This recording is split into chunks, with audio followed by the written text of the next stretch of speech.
I never know what markets are going to do. There's never been a time in my life when I know what markets are going to do over a long period of time. They're going to go up.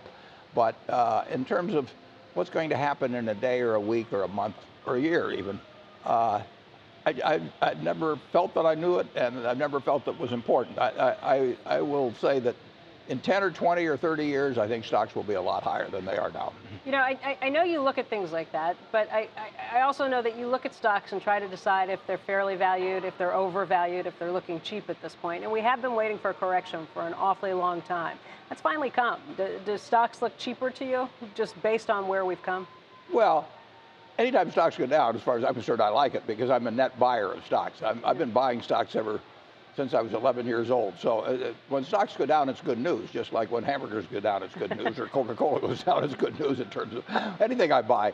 But you know, stocks are going to go down. You could probably look it up as to what percent of the days, since I was born, they've gone down, and maybe it'd be 30% or something like that. And you can't predict what stocks will do, but in the short run. But you can predict that American business will do well over time. And just take the 20th century. Stocks went from 66, the Dow average, 66 to 11,497, and you were getting 3 times as much in dividends as the whole average was selling for at the start. And you had 2 world wars, and you had a Great Depression, flu epidemics, all kinds of things.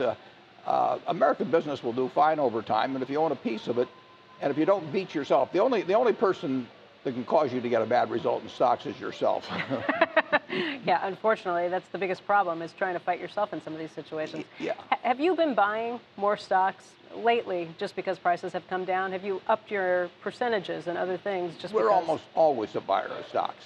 So we have bought more stocks since the end of the year.